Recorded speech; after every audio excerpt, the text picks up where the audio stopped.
Hello, dear listeners, and welcome to a new episode of our Letter to Vox podcast. Today, we are taking a deep look into the mind of, well, a truly central figure of the Enlightenment, a philosopher whose life was, on the surface, the very definition of routine, but whose inner world was just one of the most revolutionary in the history of Western thought. We're talking about Immanuel Kant. We are. And that contrast you mentioned is maybe the most striking thing about him. I mean, when you read about his life born Immanuel Kant, 1724 in Königsberg, East Prussia, a modest pietist family. Right. He never married, never traveled more than, 10 miles from his hometown. His daily routine was so legendary that people supposedly set their clocks by his afternoon walk. One source even says his life was so quiet a routine as to defy biographical narration. And yet, behind that incredibly disciplined, almost meticulous exterior was a mind that just systematically took apart and rebuilt the entire framework of philosophy. The sheer scale of it. It's astounding. To try and revolutionize epistemology, metaphysics, ethics, and aesthetics, especially when you picture this quiet, hardworking scholar. He didn't even start with those big philosophical questions, though. Early on, he was. He was firmly rooted in natural science, wasn't he? That's a crucial point people often miss when they just jump to his critiques. Kant's first intellectual forays were very scientific. After university, he spent nearly a decade working as a private tutor. From about 1747 to 1754. Yeah, and that time allowed him to do his own independent research in, physics and cosmology. And you can see that in his early work. He was engaging with Newtonian physics, applying it to the cosmos. In 1754, he argued the moon's gravity was slowing down the Earth's spin. Which is a surprisingly modern insight. It really is. And then even more famously, in 1755, he published his Universal Natural History and Theory of the Heavens. This was the work that proposed the nebular hypothesis, right? The idea that the solar system formed from a rotating cloud of gas and dust. The very same, the Cosmoplex hypothesis. It was pioneering. He was trying to bring a systematic explanation to the physical world, which really sets the stage for his later effort to bring order to the moral world. It wasn't until later that he really became the philosopher we think of. He was a private dozent for a long time. An unsalaried lecturer, right? Paid directly by the students, from 1755 all the way to 1770. And the range of topics he covered was just staggering. Logic, metaphysics, ethics, mathematics, physics, even geography. That breadth of knowledge had to be essential for what came later. It's during this time he's exploring the tensions between rationalism, the idea of pure reason, and empiricism, which is all about sensory experience. And when he finally got the chair of logic and metaphysics in 1770, he goes quiet. He does. This is a so-called silent decade. 10 years of intense work that led directly to the publication of the Critique of Pure Reason in 1781. And that work, that one book, launches his entire critical project. So what was the mission here? What was this critical project all about? I mean, if he was a good Newtonian scientist, why did he feel the need for this huge philosophical overhaul? Well, the aim was, in a philosophical sense, almost existential. It was designed to secure human autonomy. Our freedom to choose. Exactly. Which is the absolute basis for morality and religion. He saw it as being under threat from modern mechanistic science. The Enlightenment had shown that the physical world was governed by these strict, deterministic, predictable laws. And if the universe is just a giant clockwork machine, where does that leave human freedom? That's the question. If every action, every thought you have is just the inevitable result of prior physical causes, then there's no real freedom, no responsibility. And no morality. And no morality. The whole structure of human dignity just collapses. So Kant's challenge was to protect that moral space while also preserving the genuine advances of science. He didn't want to go back to pre-scientific dogmatism. And he managed to boil this whole massive ambition down into 3 famously simple questions. They're the perfect map for our deep dive today. First, what can I know? That's about the limits of theoretical reason, and it's the focus of the Critique of Pure Reason. Okay. Second question, what should I do? This is the world of practical reason, ethics, duty. That's the groundwork of the Metaphysics of Morals. Right.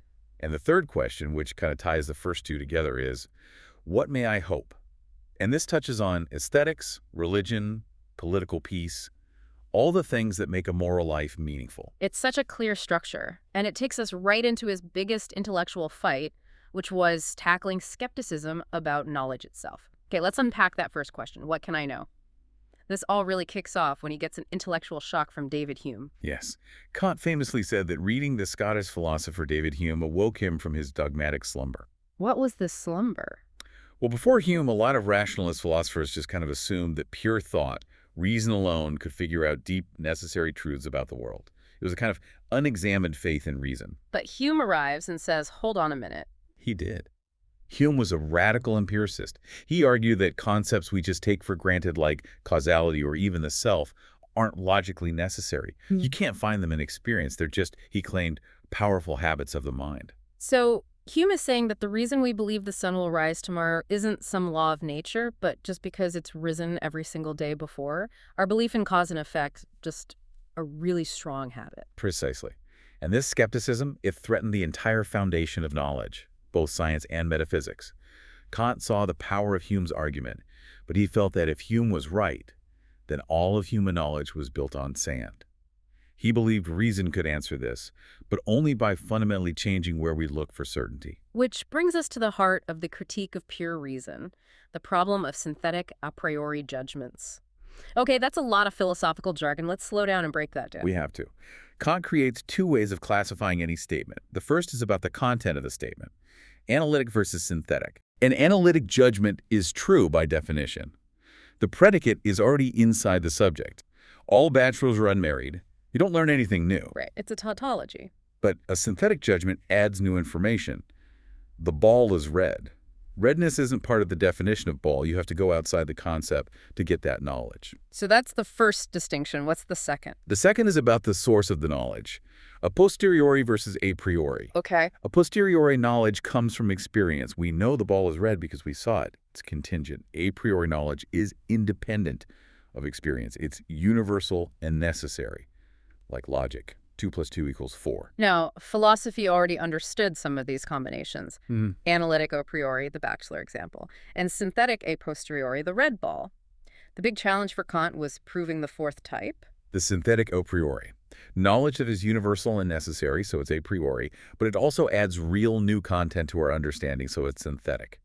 Kant said this must be possible, or mathematics and science would collapse into Hume's skepticism. His big example is math. He uses the equation, 7 + 5 = 12. How is that synthetic a priori? Well, it's a priori because it's a universal necessary truth. You don't need to run an experiment to check it. But, Kant argues, it's synthetic because the concept of 12 isn't actually contained in the concepts of 7 or 5. You have to perform a mental action and intuition to combine them and create the new knowledge of 12. So the huge question of the critique is, how is this even possible? How can we have necessary truths about the world that don't come from observing the world? And his answer requires a revolution in thinking. It starts with what he calls the two stems of human cognition. Sensibility and understanding. Exactly. And his famous line, thoughts without content are empty. Intuitions without concepts are blind. Let's unpack that. Sensibility is our capacity to receive raw data from the world. He calls this data intuitions.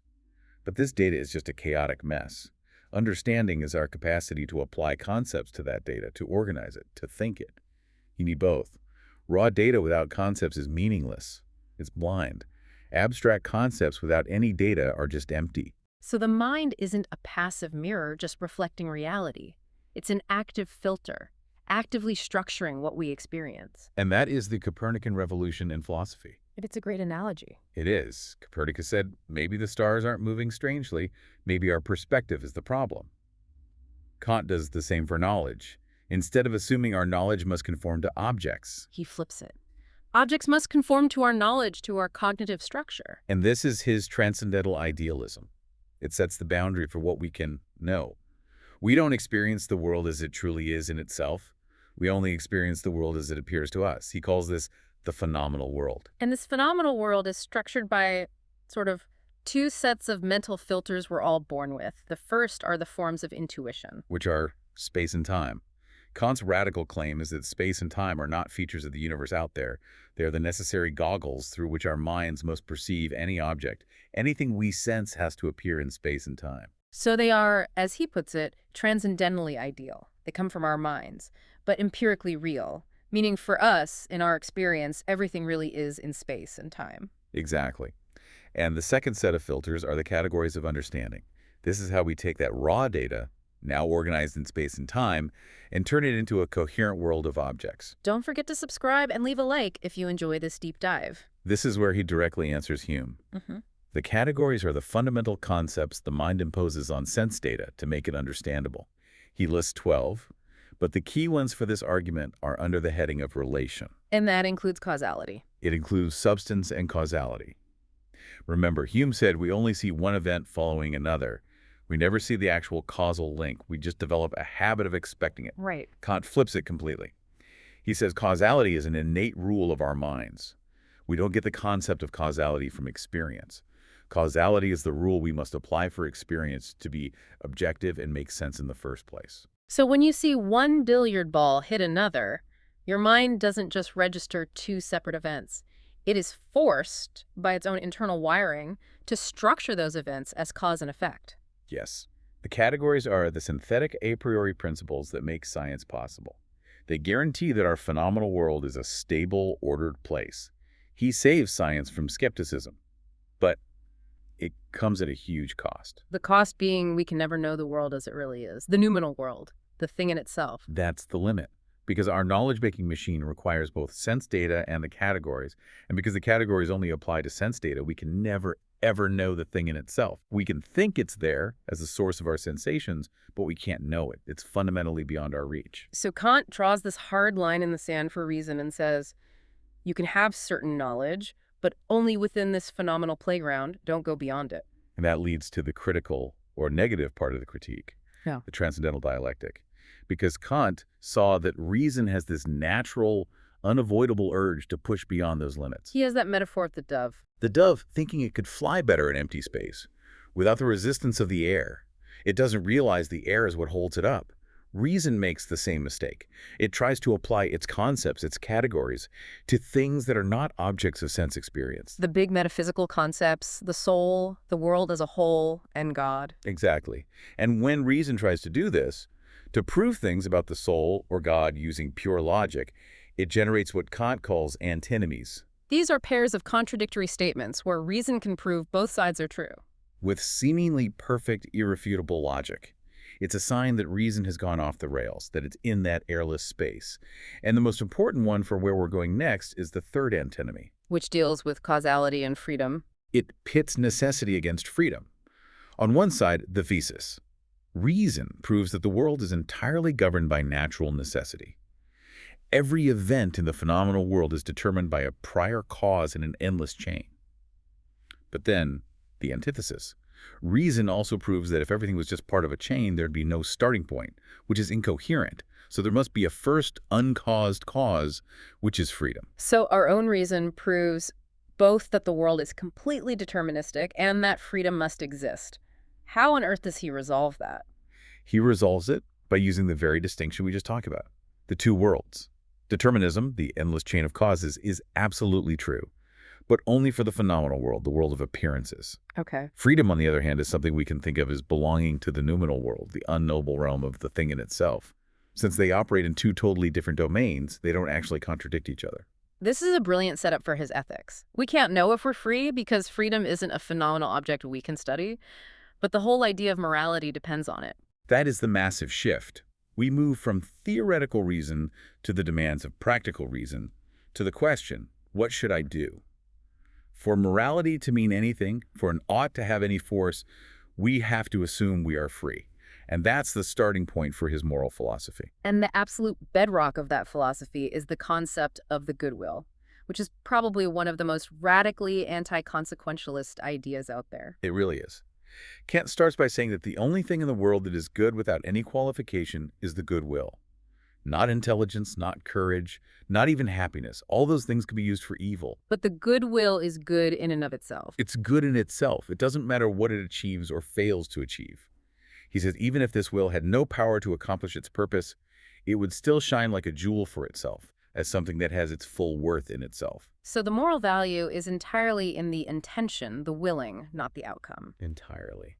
That brings up a weird point he makes about reason and happiness. If the goodwill is the goal, why do we have reason? Instinct seems a lot better at making us happy. He tackles that head on. He says if happiness were our main purpose, nature would have just given us instinct. The fact that we have reason, which often makes us miserable by making us reflect and doubt, suggests reason is for a far worthier purpose. Which is to produce a goodwill. To produce a will that is good in itself. Happiness is great, but it's only truly valuable if it's deserved by a goodwill. And this focus on internal motivation leads to that famous and often misunderstood distinction he makes between acting in accordance with duty and acting from duty. This is the absolute core of his ethics. An action only has true moral worth if it's performed from duty. That means you do it purely out of respect for the universal moral law. The moral value is in your personal reason for acting, not in the consequences. So his famous example, the shopkeeper who is honest with a customer, if he's honest because he's afraid of getting a bad reputation and lose business, then his action is in accordance with duty. It's the right thing to do. Yeah. But it has no moral worth. His motive is just self-interest and inclination. What about something that seems better, like sympathy? If I help someone because I feel sorry for them and it makes me feel good to help. I would say that's lovely, it's laudable, but it also has no true moral worth because the motive is still an inclination, a feeling. That seems incredibly harsh. He's saying the person who is miserable, who gets no joy from helping others but forces themselves to do it anyway purely because they know it's their duty, that person's action has more moral worth. Yes, because their will is pure. It isn't contaminated by their own feelings or desires. They're acting solely out of respect for a principle they recognize as binding.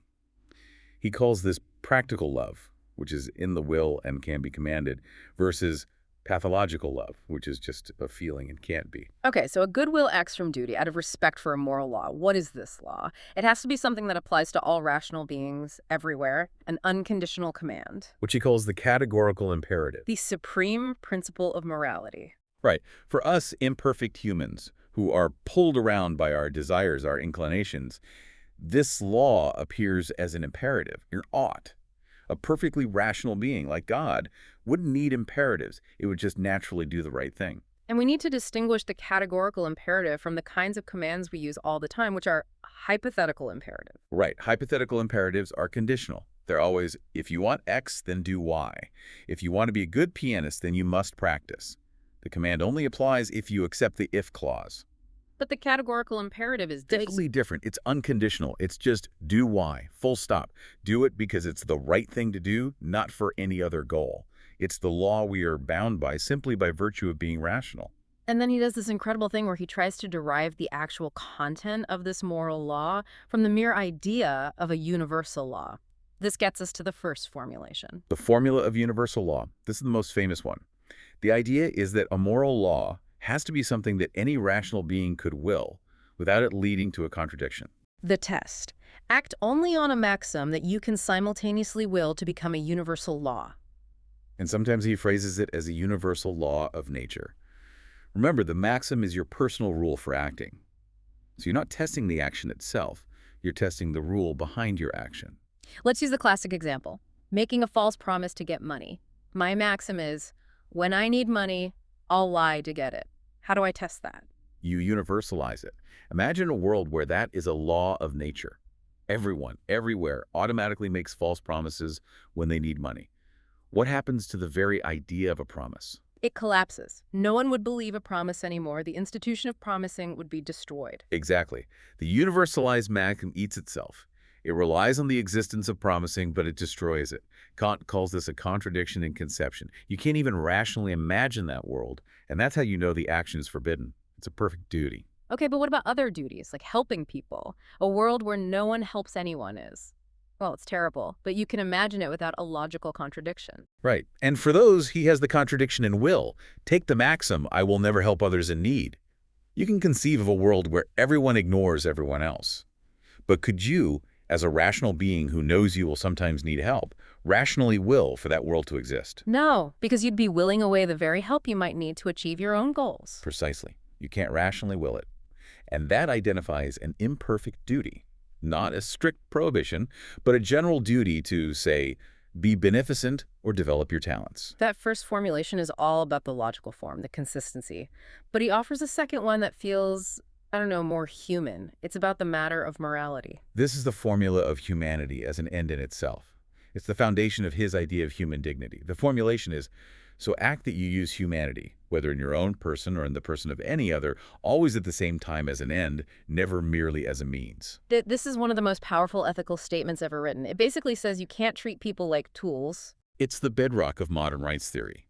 Kant says things we want: money, pleasure are just relative ends. They have value because we want them. But humanity, which for him means rational agency, our ability to set our own goals, that has absolute intrinsic worth. It is an end in itself. And why does our rational agency have this special status? Because it's the very source of the moral law itself. Yeah. It's our capacity for autonomy. The reason you are bound by the moral law is that you are capable of giving that law to yourself. That capacity for self-legislation is what gives us dignity, a value beyond all price. Oh, so when you make a false promise, you're using the other person merely as a means to your end money. You're bypassing their rational ability to consent to the deal. You are. You're not respecting them as a fellow end in themselves, a fellow lawgiver. And notice he says you have to respect humanity in your own person, too. That's where duties to oneself come from. Not to commit suicide, not to let your talents rust. To do so would be to use yourself as a mere means to escape pain or achieve laziness. So we have the consistency test and the respect for persons test. How does the third formulation, the kingdom of ends, bring these together? The third formulation is a synthesis. It's the formula of autonomy. Yeah. It says, the will of every rational being is a will that gives universal law. So you should act in accordance with the maxims of a member, giving universal laws for a merely possible realm of ends. So the kingdom of ends is this ideal moral community, a systematic union of all rational beings, all living under laws they themselves create and agree to. Yes, it connects your personal, internal moral decision to a public political ideal. When you act morally, you are acting as if you were a legislator for this perfect world.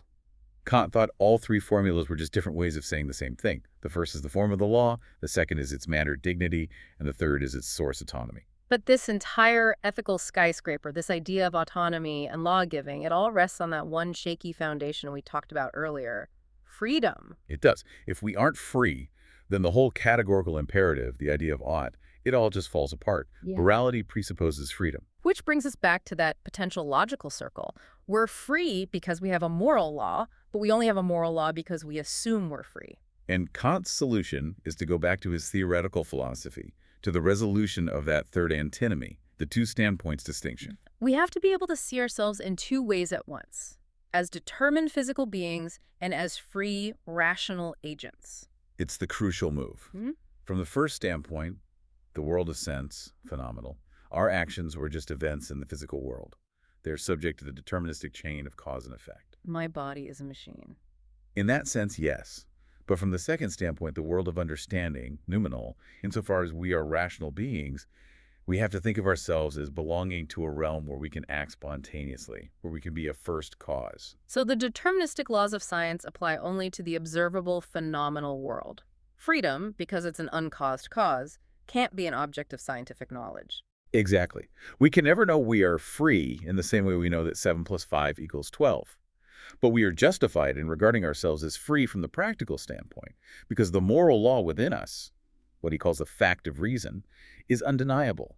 Denying freedom would mean denying our own moral agency, which is a rational necessity. And this is where he gets that incredible line: I had to deny knowledge in order to make room for faith. That's the summary of the whole project. And the faith here isn't blind dogma, it's rational faith. By limiting what theoretical reason can know, he fences off a space where science can't disprove freedom. He makes room for the practical necessity of freedom, which is what holds up the entire moral universe. This brings us to his third big question: what may I hope? Now that the moral law is established, what can we hope for in the world? Right. The moral person needs a vision of how this kingdom of ends could actually be realized in the real, messy, empirical world. And this hope extends directly into his political philosophy, especially in his late essay, Perpetual Peace. A plan for global order. What were the key ideas there? He argued that real, lasting peace could only happen through an international federation of republican states. And for him, a republican state was one where citizens have a say, especially on going to war.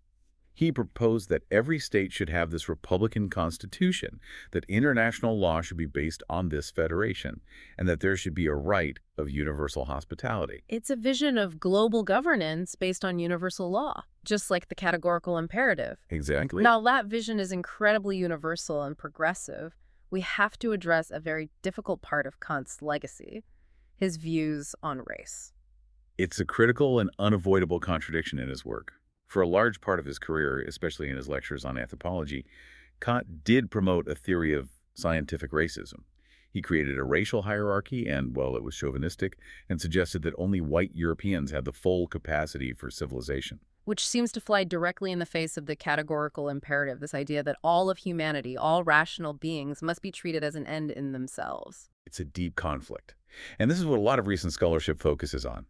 The argument is often that Kant, the man, the historical person, was trapped in the prejudices of his time and couldn't live up to the rigorous demands of his own philosophy.